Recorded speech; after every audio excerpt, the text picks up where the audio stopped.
actually. That's pretty cool. Thank you. Yeah, well, this is part of our showroom here in Gymea. So, and that's part of the reasons I do love working with this company, because Property Investment Store literally is like that. It's set up a bit like a real estate agent, not that we are, but we've got a showroom where it's fitted out with the kitchen, bit of a lounge area, and to the side of me there is the shower recess, which is hilarious, because when I first walked in, I was staring at someone who literally sat in front of that at the desk, and it was incongruous looking at the shower and then an office.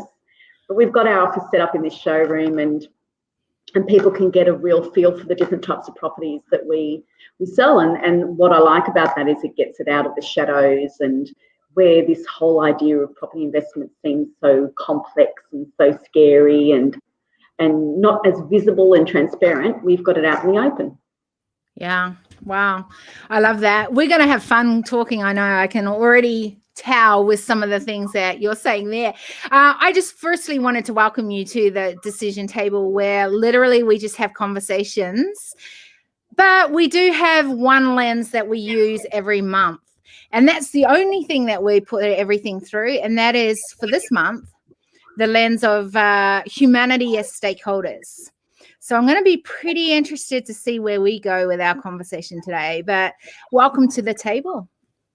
Thank you so much for having me. It's great to be here. I love the fact that you were talking about something that we often, like in investment, think in properties, we think of it as so complex. How do you think, like even with humanity as stakeholders, does that sound really complex to you? It is unusual, isn't it? I mean, it's an expression I've not come across before, I've got to tell you. Stakeholders, humanity, make sense separately, together. I mean, that's a good question. How do you perceive it? What does it mean for you, having set that topic? But at first, what does it bring to you? And then I'll explain what I think. Yeah. To me, it covers a couple of things. Obviously, we are leaders in the NDIS space when it comes to providing NDIS investment options for investors.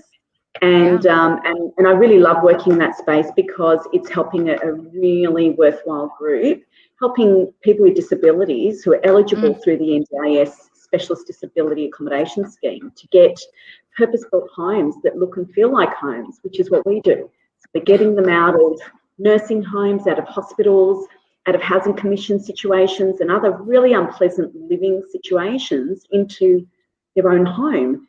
And what I find really funny is when certain people misunderstand how that really works. They seem to think we're taking advantage. It's like, no. The government put this in place to help them better their lives. And I love that, because that's exactly what it's about. It's about giving them a home that's not only purpose-built, but we focus on the robust group where they've got mental handicaps. And why I value that even more is because having an environment that's soothing, that's clean, that's fresh and new, it's actually quite soothing for them. It's creating once they move in, they're experiencing something they've not had before. And your surroundings are everything. I think even with just an able-bodied individual, how much does the environment impact our mind, our mindset, our moods? So when people have these mental behavioural issues, these homes really can play a part in adding another comfort level. Never mind the fact that privacy. So that's one of the key things it means to me. But I think, humanity as stakeholders, the way we approach property investment in general, I just even think about the regular individual. We're really passionate about working with our clients to help them achieve their goals, whatever it may be.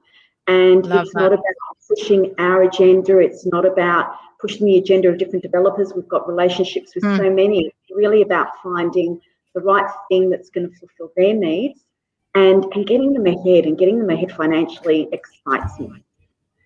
See, that's what humanity as stakeholders really is. Like, you're giving really doable and livable, like it's creating opportunities for people to live at a different level, and going, hey, every decision that's being made, we're using the lens of humanity as the lens. And it seems so complex in so many ways, but there's so many ways in which we can do it.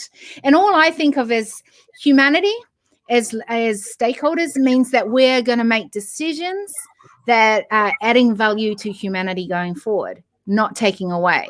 And I think that often when we're coming to the table, like when we're having this conversation around, and I love the fact that who you're working with, because I especially love it because I have quite a few little special needs in our family. And one of my sons in particular, Ethan, we have had to navigate very much, special needs and how does that build a lifestyle for him? And what does that look like for him going forward? And I often think, and something that has come up a lot is that when I say humanity as stakeholders, I believe then humanity has a voice at the table. And often, particularly in the sector that you work in, they've not necessarily had a voice. That's actually really powerful. That's quite true.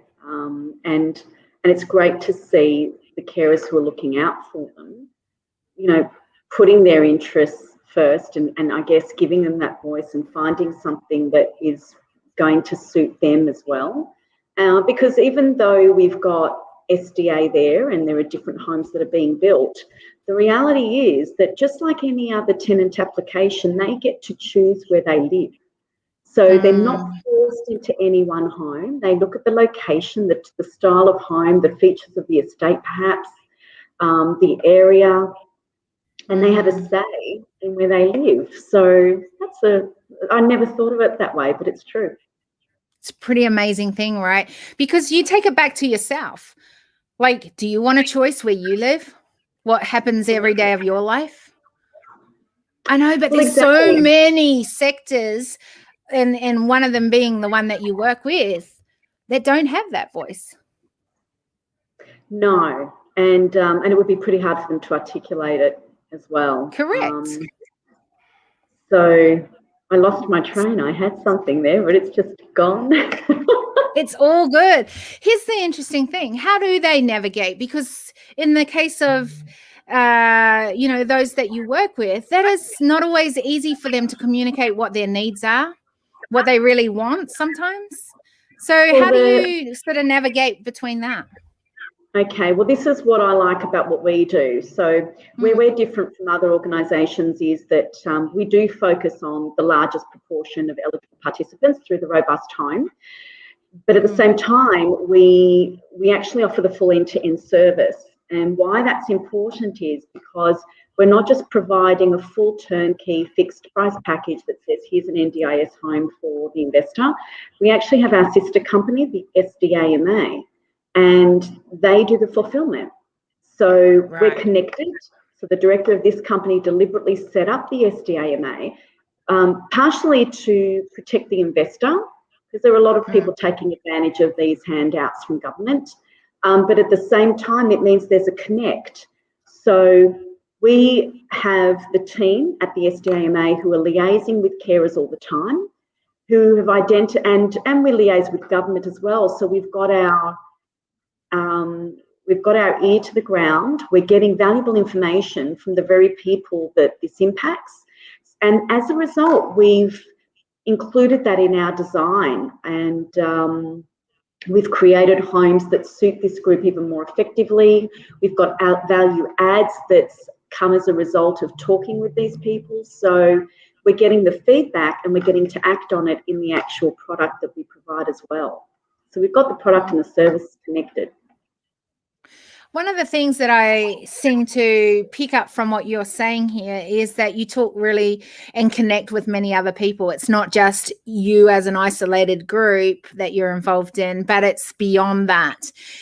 I love that because I think as a collective, we need to be connecting more and working together more.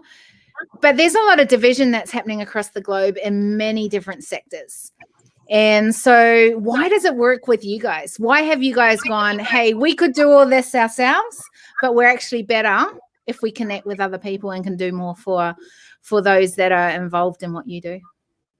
Well, yeah, we do offer, like I said, the full gamut of services, and we know what to look for because of our experience in different areas as well.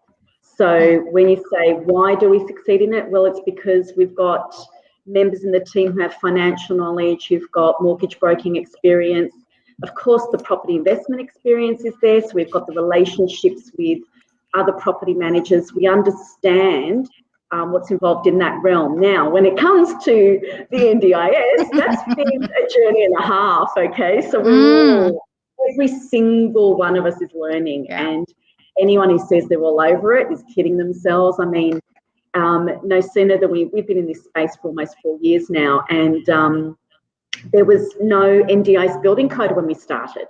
Yeah. Now a new NDIS building code is being enforced from July 1 this year. So it's meant that we've had to change everything, and not everything, but make some changes to our designs and how it all is presented to the investor. And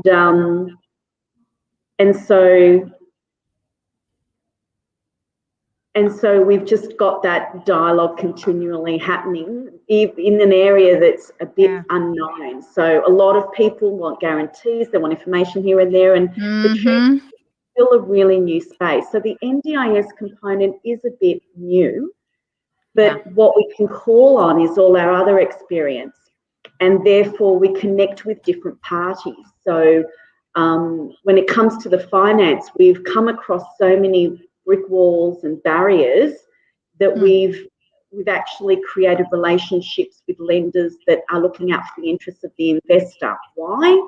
So that then we can get these homes built and get these disabled tenants into them. We also have other setups with accountants to help, again, maximise the reward for the investor. So a lot of what we're doing is also helping them get the most value out of this, because, you know, there's a lot on the line for them. They're having to invest a fair bit of money in one of these homes. They've got to have a lot of trust, and we want to look after them as well. The end product for the disabled participant is absolutely stunning.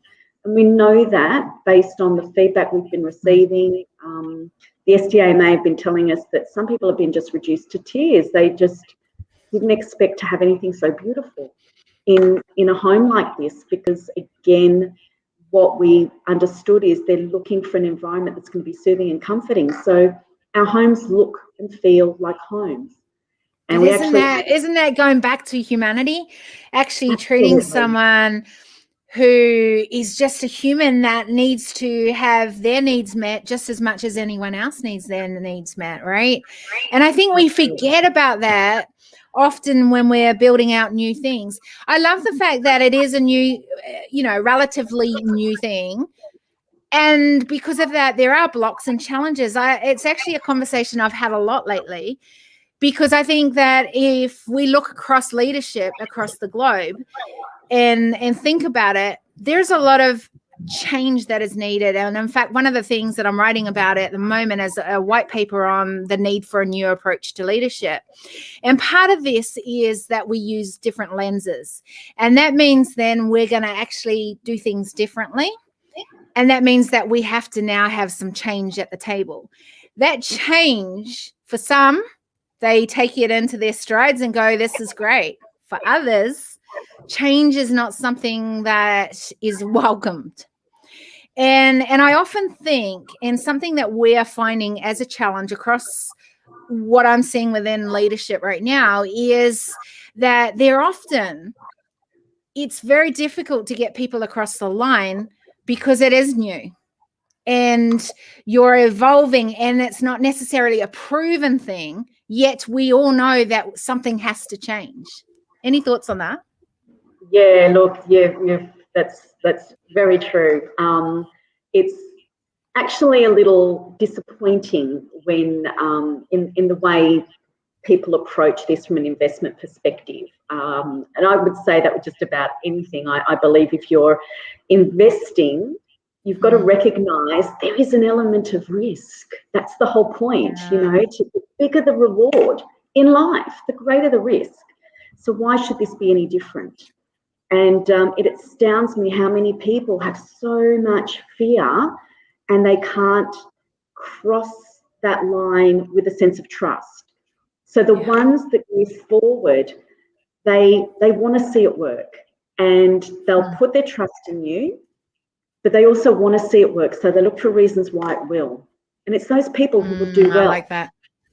Those who have the fear will not proceed, and they will not grow, and they will not get anywhere, and they will also miss out on what this rewarding opportunity is. Rewarding in that you're helping a much deserved community get something extraordinary through us and through your income, through your privilege.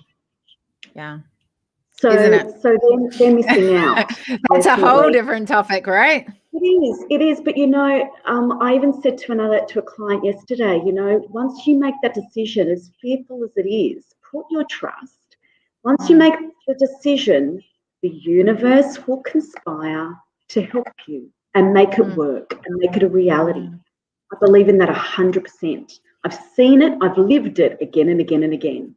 And if anything, what our company does is we mitigate that risk. In any investment, I don't care what it is, there's always going to be an element of risk, right?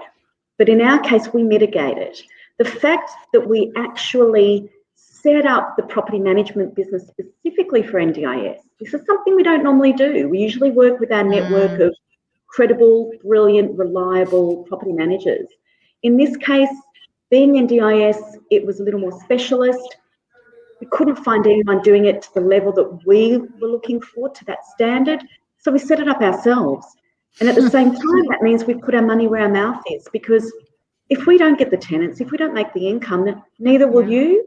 So it's in our interests. We're actually on this journey with them. And of course, we want them to succeed. We want to succeed with them. That's humanity. That's being right there with them from start to finish and never letting go. We're always there for them. Oh, I love that.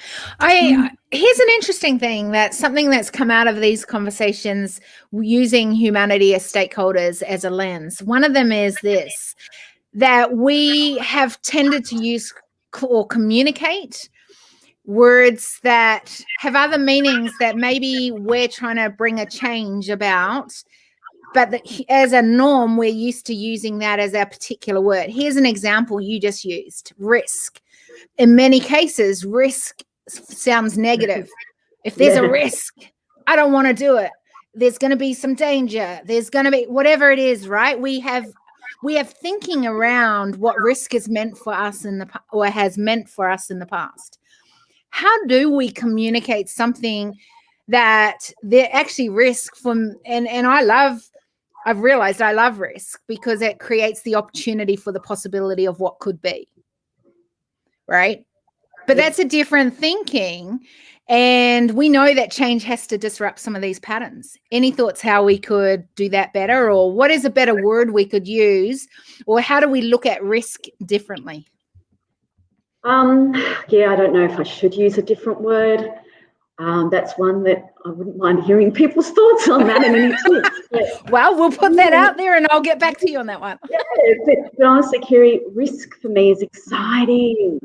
Life is boring otherwise. A little bit of risk is actually what makes life fun. When people watch other people's lives unfold in film and TV, they don't like to see happy all the way through and happy endings, and they get excited by all the things. You're telling stories. They do like it. That's what social media tells us, right? So I guess it's just, in our case, we just have to treat it like it's not a bad word. And instead of using that word risk, we don't use it a lot in our dialogue. It's just about talking about this as a business decision. And that's the case with any property investment. Too many people get caught up in the emotion of it. And no emotion is necessary. You're not living in this property. You're not looking at it with that same lens. This lens is about making money. To make money, you need to look at the numbers and how they stack up. And that means you're looking at different criteria to make an educated and informed decision. So it's a business decision, not an emotional one. But here's the other thing. I was just thinking of a word. You know, risk is one of those words that you said. And then there's the other one, mentally handicapped and things like that. Like there's many cases that and having had a son with, special needs, there have been many words along the journey of his life. He's going to be 21 in July that you used at one time and now you don't use at all, or you use a different word. And I think that this is where, we've got to start wondering, are we getting so stuck around words and forgetting about the person as a human first, and all we care about is what is norm to society? And I wonder, are you coming across that? Like, does that word, when you use those words, are they creating some of those blocks that you see, or are they opening doors for you? So you're referring to the word risk in particular, if it's opening or closing? The mentally handicapped, or like whatever it is, right? Any of those kind of words. I think when it comes to the group it's servicing, I think people know what it's about, embrace it. A number of people, interestingly enough, have got a connection to it the way you do, Kiri. So they've got family members who've been affected by this. And so some of the time that's why they want to do it. It's not always motivated by the high returns. Yeah, it's about giving back where they see firsthand what they're going through. And some people work in the industry and are passionate about it. So I actually don't think that's a stumbling block. I love that. And here's the reason I was so curious about it, because I think there is a gap between those that don't or have not been or created an awareness around things like this as an opportunity. And so the risk, if we go back to that word, becomes even bigger because there's biases around when you talk about mentally handicapped or whatever it is, and I think, so I bring it up because I get it. I am a mom that has had to deal with many different special needs within my environment, and so because of that, I've created an awareness, and I have an absolute heart for them to have a voice at the table like anyone else. But that's come from this fact that I've got this awareness, and then I always say there's a responsibility once you know something. And I think, though, that there's many that would walk around with blinders on, with shutters on their eyes, and not be aware of that this is even a need and that you're fulfilling a need here. And so that risk, if we go back to that, becomes greater for them. Well, it's interesting because most of the people I talk to, it's just that, they want 100% guarantees, and there are no guarantees in life. Oh, I like that. But I also find there are two, right? We know we're going to die, and we're always going to have taxes. The proverbial ones are always there. Yeah, that one. One thing that gets me more, and not too much, I don't lose much sleep over it, but you do have people who, as you say, aren't in the know with the way these people live at the moment, don't fully understand this initiative, who then get on a rant and on a soapbox to say, it's taking advantage, it's doing this and it's working against, and why can't people just live in their own homes and buy one outright? And they come up with all these scenarios, and it's like, well, before you voice an opinion, how about, as you say, Kiri, you get educated and learn about it, understand how it works and what it's about, and then you might actually have a different view. And then all of a sudden, it's not even about the R word, it's just about what's achievable. Yeah. But is that because we're so uncomfortable with some of these conversations, or it hasn't even become part of our awareness? Like it's not even on our radar? No, I think there's greater tolerance for people with disabilities, greater tolerance, understanding. People look in admiration at people when they see them in wheelchairs or getting out and about. We're seeing them more integrated in our community anyway. And I think the way they're viewed has changed a lot. When I was at school, and it was quite a while ago, And I'm talking Really? about I thought it was last week. Anyway, I really love, it's so funny, I know, but I love the fact, and I didn't think much of it, being a kid at school, just accept it, which I think is great. Yeah. Anyway, we had a special needs class at our school. I remember that too. Right? And they integrated with everything. Like one guy was up there competing in a talent quest, and he was applauded for his efforts, and that created inroads for the rest of them where they got more confidence and acceptance. And so back even then, there was integration happening. And it's just happening more and more. And with these homes, it's exactly the same. They're integrating into a regular estate with able-bodied people. So we're not seeing disabled ghettos developing. What we're seeing is these people with disabilities are just going to be filtering through these different estates, and therefore, again, creating a nice environment where they're seeing a mix of people. And at the same time, able-bodied people are going to get insights into how they live and what they're about, I guess. Yeah. I find it fascinating because every single, like, I love the fact that this has got room to, no, I love the fact that you're saying, hey, we're seeing change in this way. And I think that this is always important, because when we are having conversations, one of the things that I'm seeing is that often people think it's just so big, we can't bring change. And if we are bringing change, it's just like, it's hard slogger. So for me to hear stories like you're talking about, where it's being integrated in everyday life, I think how exciting is this, that we have the opportunity to see things in play. And I go, if we were to do that more in what we do, I think this is a great start, by the way. But I also, I'm just thinking of my friend who is an amazing speaker, and she's deaf. And so everything, and it's so amazing. Like I have to say, I was on a stage with her, and I didn't think about all these different things until I was with her. And so she was like, how do I know it's an emergency and I need to know that someone would let me know in the hotel? I mean, I never even thought of that before, right? Like we would hear these sirens, we would see things, whatever it is. But if she's got her eyes closed, she's not going to see any of that or hear anything, right? So, or, you know, she's like, everything is online now and we're talking on virtual stages. I can't understand a word you're saying because it's not in you know, writing across the things, or we're not getting words across there. And I go, until I was with her, I didn't understand that. And then my son has always spent his whole world in a wheelchair.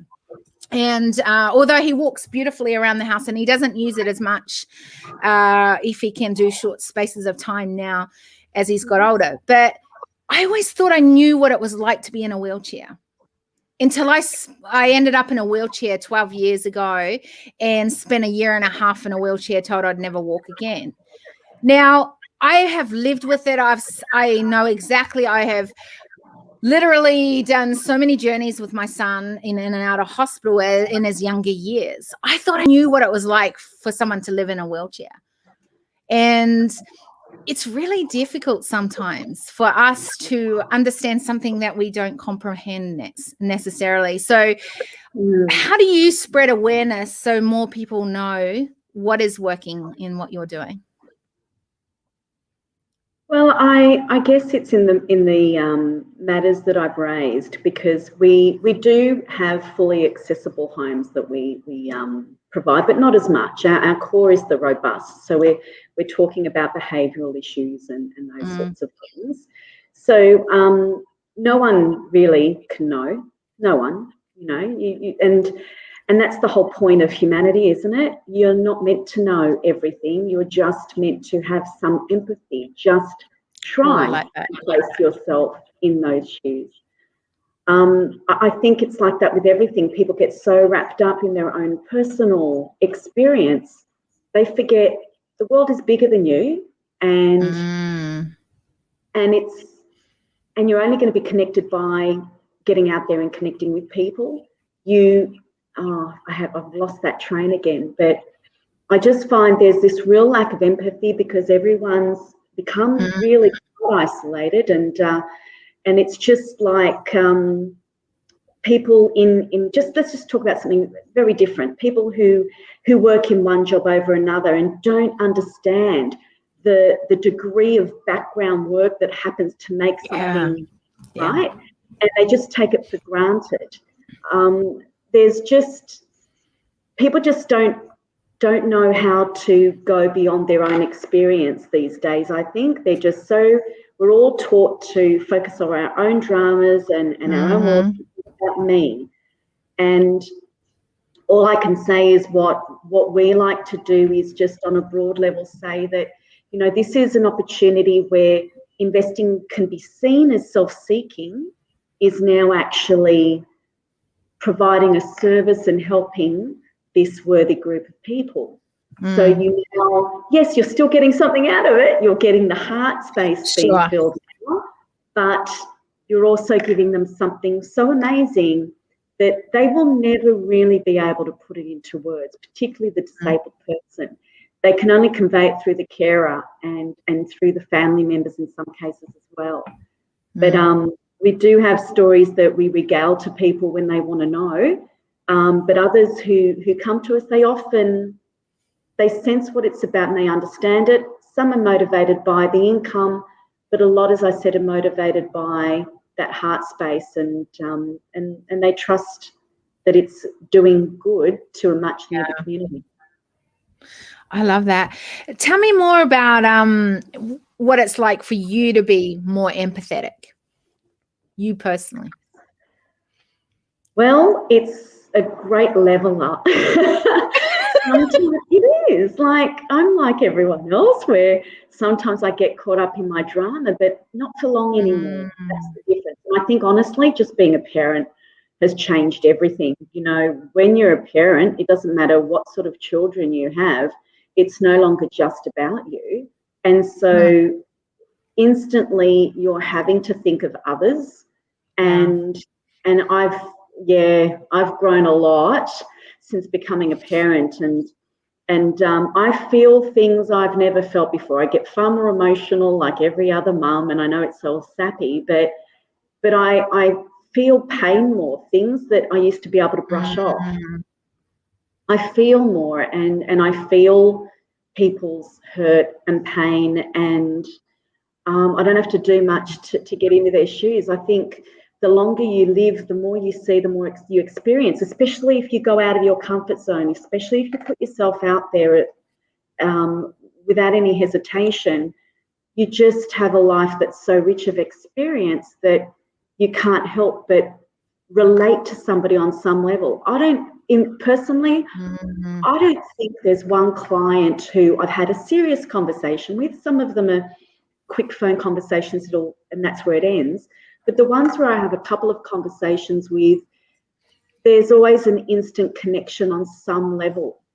And I can only attribute that to my wide and varied passions and interests. And honestly, I love people. They drive me crazy at times, right? Yeah. But I love people. And so I want to help everybody equally, and will go out of my way to get them what they want, so much so that it can stress me out a bit too much sometimes. But I'm a people pleaser, and I really want to see that happen. And so when it comes particularly to selling an NDIS, my goal is to get as many of these built as possible. As I've been in this space, the more I'm doing it, the more I want to get them out there, because I love our product. I love the way we service it. I love what its agenda is. It's got the best agenda. And so, you know, as everyone's fighting for land, you know that's happening right now, right? Land shortages all around, particularly Southeast Queensland, which is where we're building these. You know, any land that we can get our hands on that is suitable, because it's got to be compliant to begin with, it's like, let's make sure we can get somebody to invest. They can get one benefit, but then that disabled person's got a home. So that's my goal. And so where has that, I want to see humans be treated equally, where's that come from for you? Oh, you're getting a bit personal here. I don't know. We always see. Here's the thing. I think we often separate professional to personal, and I don't think if we come to as humans to the table, that means we come as a whole, and I agree. We need to get to know each other in ways, because then we can understand. Like sometimes I don't get where you're coming from because I don't understand where that's come from. No, we don't get to have those conversations, which is again why people. And that's why these are on the table. I agree, but this is where we need to have trust and acceptance and tolerance, because we don't know that person's story. We don't know why they're just losing their temper all of a sudden. There's something that's motivated that. But in my case, I guess, I don't know why. As I said, I'm a people person. I love interacting with people, always have, and this is why I'm really enjoying what I do. In terms of wanting to help people, it's because my journey has not been an easy one. Personally, I was on the outer at school, not always, but that's the way it turned out. And I had a really rough time socially at school. It didn't mean I didn't have friends, but I was a real victim of some serious bullying for a number of years. And so having been on the receiving end. Was that because you were different, or because you didn't fit into the normal? Like, where did that come from? Oh, just not fitting in, being smart, being a bit of an achiever. Yeah. So, if you're an achiever, if you, I was different. I behaved differently I went to a public school and I didn't act like in the same way, and I had to change that to be accepted. But even then, the damage was kind of done. So, or like you were smart, all those sort of things. Yeah. So it was a bit anti all of that, but thankfully it didn't stop my pursuits. But it was rough going. The reason I go there is one of the lens. So there's three things that I think are really important, and I'm going to be writing white papers around, because I think that these are just so pivotal to seeing change. So the need for a new approach, as I said earlier. The second one is what I call the secret advantage, which is the muscle of human intelligence. And I believe that's the data we have within us as a human to make decisions at the table, right? And then the third one is humanity as stakeholders. So, but I say about the muscle of human intelligence, what was so intriguing about those conversations were, I did it for a whole month with literally every day having a conversation with someone using that as a lens. Do you know what was so amazing? Was so many smart people said in their younger years, I didn't fit in. I didn't know, like I was sort of on the out. So there were some that stepped into their smartness because they just knew that's just what I love. That's what I'm about. That's who I am. I'm determined to do whatever it takes to get there, and found themselves on the outer, or found themselves breaking relationships because others didn't understand them. And then there were people like myself who actually didn't embrace the fact that I didn't think I was smart. I didn't think I had anything to offer. I was the other side of it because I thought I was different because I was dumb rather than smart. And so it's been really interesting because a lot of that has been the back end of our stories. And, because of that, it's interesting because many have an empathy, have this resilience to go beyond the fear of what often is risk, because you will do whatever it takes because you've had to do that in your past. And that's why I wanted to make sure we got that point, because I think that is so powerful, not just as an insight, but also in your own world. Because I think that that's why you do what you do, and why humanity having equal say at the table is really important to you. That's really interesting. You got me there. I didn't see that coming, but it's fair comment, isn't it? That no, it wasn't a bed of roses. My life wasn't bad, but I had to, really push through for everything I wanted, and I've worked hard for everything I've got. And meanwhile, people are on the sidelines being jealous. So my goal is to, empower and show people that, yes, you can do this. But if you're afraid to, well, you've got to step over that fear. I can only go so far with that, really. I love that. I can try and reassure, and I can, as they say, you can try and lead a horse to water. You can't make it drink. So unless you give it a salt thing, and then it will go drink. A salt, what is it, a salt thing? What do you call those things? And then the horse will drink.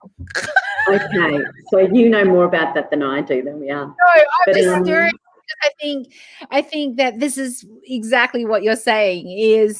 Is that you have got a resilience to continue the journey well, and to keep being part of the change that will give voice to humans or humanity going forward. And that has come from not only an awareness within your own life, but seeing it within other people as well. Definitely. And we've all had role models and people along the way, if you've got your eyes open, who can guide you. And that's how I think I have been blessed. But at the same time, it's only because I've gone out there seeking, looking, wanting to learn. And that's what it's about. Knowledge is what breaks down fear. So that's what people should be embracing. I think another issue is move on that fast. Knowledge breaks down fear. Tell me more about that bit. That's powerful. Well, when you go all through time, right? People feared what they didn't understand. People feared different cultures because they didn't understand. No, humanity at the core of it, we're all the same. But because they looked different, it was unfamiliar, all of a sudden it was something to hate or fight against, whatever their reaction would be. With this space, it's all about educating. People have set ideas on what it might be, but then if they're those ideas, you can't, can I say this? You can't really reason with idiots. I'm saying it, you can't reason with idiots. And I think that's how I have more peace in my life. Okay, you've got to talk to the people who are open to listening. And that's hard to discern. And you know what? You eat an elephant a bite at a time. So I'm not going to start with the biggest part of it. I'll start with the little bit. I might nibble on the ear, okay? Yeah. Oh, that's a big ear they've got. I was thinking of little ears. Okay. I know, dude. Can we use something different? Because like an elephant, I love elephants, and I go, I'm so visual. I'm so visual, and I'm like, oh, just the thought of even chewing on one. Oh. Okay. So if you're going to eat, well, I don't know. I can't think of anything else that. Well, think of a big pot of something, right? Like, what could we say? But you've got to think of something that's got this massive piece around it. So, look, I'm sorry for the vegans out there, and I've been through veganism and love it, but I'm going to use a roast chook, okay? You're not going to go right into, you don't go, in this case, for this example, you don't go right into the middle of the big, chunky, awkward breast where you're overwhelmed with all that meat. You start with the little wing. And it's the same with this. We can't talk to the people who aren't listening. Start with those who are listening, because then from there, word spreads, right? Word of mouth is so powerful. We educate a step at a time. We start with those who are open to it. And as more information from then, you've now got an advocate. And we build from there. Love that. The wonderful thing is we're not starting from ground zero here. We've got people who work with people with disabilities. There's NDIS now is just something that's touched almost everyone, whether they've seen the vans. Have you noticed how many more vehicles out there have got NDIS on it? Yeah, it's so true. So things have already shifted. There's growth, there's greater understanding, where 2 years ago it was a bit unheard of. There's already knowledge and understanding to an extent, or at least they've seen the NDIS brand out there. Well, that's an opening. And then you've got people more so, we've got more disabled people than ever in this world. I'm just looking at Australia, and we're talking about millions, and the population has grown over recent years. It's not declining, so it's touching us in multiple ways. So I think the understanding is impacting people is just growing because it's impacting more people every day. We're all in contact with it in some way, shape or form. And so if people really want to have an understanding, it's there. We start with that and we just build from there. But the good news is, I think most people, if not everyone's been exposed to it in some way. I think one of the best things ever, and I'm not a big fan of all these offshoots, okay? But I love the Paralympics. If there's anything that I think is amazing, it's seeing a one-legged runner. It's seeing, wheelchair basketballers and seeing people with half an arm or no arm in their endeavours in sport. They come across as heroes, and they are, because they don't have the privilege of a full-formed body, whatever it is, and there they are doing something we only wish we could do. Amazing. They're extraordinary. So even something as amazing as the Paralympics has really changed how we perceive them. I actually think, if anything, the disabled cause has just been getting better and better with time. I've seen it improve. Love that. Okay, so if anyone wants to know how they can learn more about what you do, what's the best place for them to do that? Or how can they get hold of you?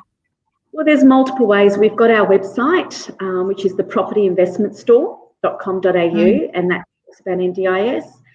People can email me, maria@pistore.com.au, and happy to take any queries and or just, shed some more light on what it is that we do and how we help this community. And if they want to be part of that, fantastic. We're happy to help them with that. I love that. That's been so amazing. So it's come to this time of the decision table that it's the only question I ask the same of everyone. And it's funny because, I really like to create an awareness, whatever that needs to be. And that's why I don't preset where these questions are going or this conversation is going, because who knows? And I've loved today's conversation, by the way.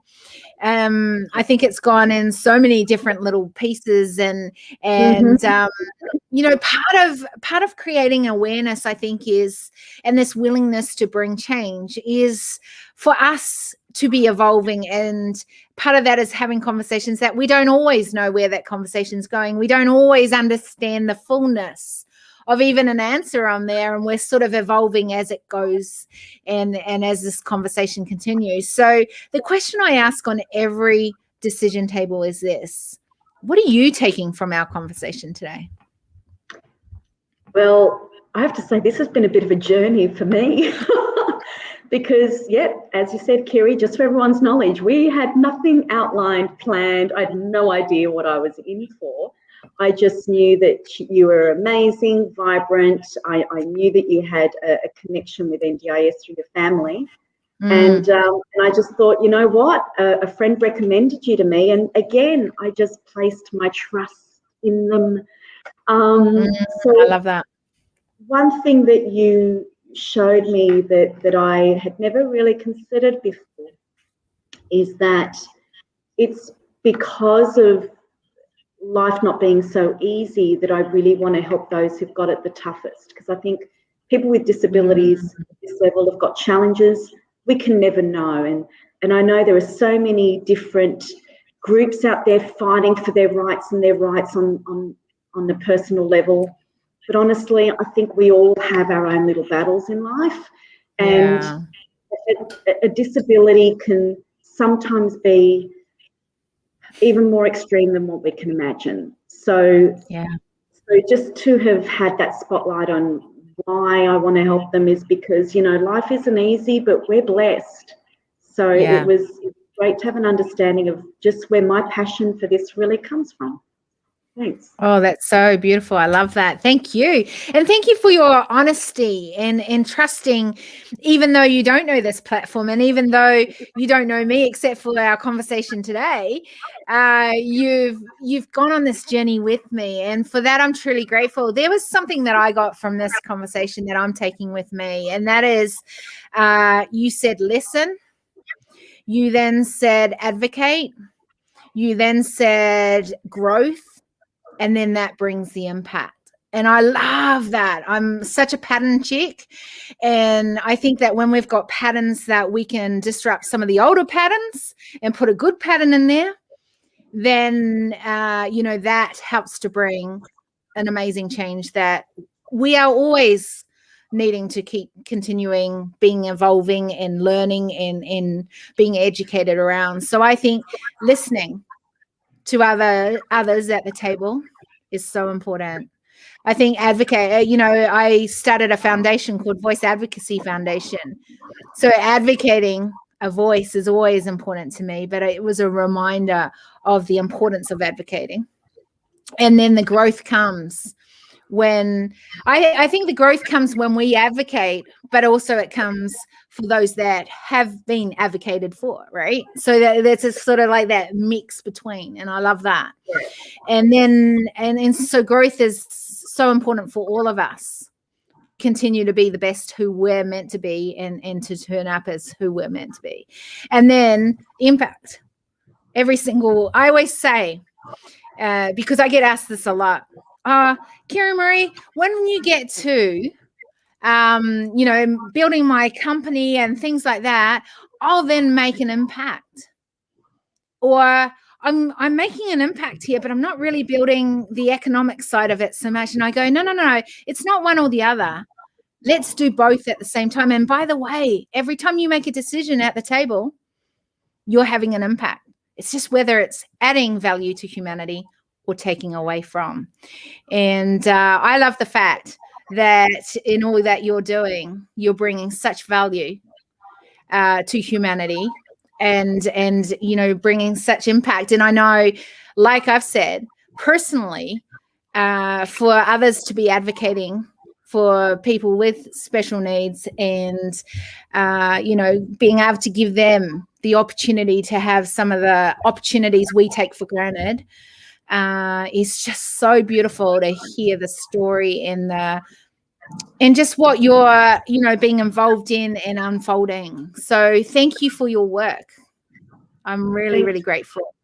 Thank you so much for the opportunity, Kerry Marie. And I want to also just finish on a bit of gratitude because I'm really grateful for the company that gave me the opportunity and gave me the privilege of doing this, and that is the Property Investment Store, and that's not a shameless plug at all. It's just I love the fact that I can help so many people in different ways and empower them again in different ways, and that's been made possible because of this organisation. And thank you, Kerry Marie, for enabling me to discuss that with you and your viewers. I really appreciate it. Well, I love that. And thank you for adding your value to humanity as stakeholders. And this is what humanity as stakeholders is. It's when we come back to the table and instead of working as individuals or as an isolated thing or all of those things that we've spoken about, that we come and we go, hey, how do we make sure that every decision we make is putting humanity as stakeholders as the first lens in which we make a decision. So thank you for that. If you're leaving to leave everyone with something, what words would you say that maybe you haven't said already? I've probably said it, but it would be to not be afraid to step out of your comfort zone. If you don't understand something, go to the experts who know and ask, and they will answer your questions. Break down your fear and don't let anyone stop you from getting out there and achieving what it is that you really, really want. And don't let that person be you. Oh, powerful. I love that. I'm going to end the broadcast. So thank you. Thank you.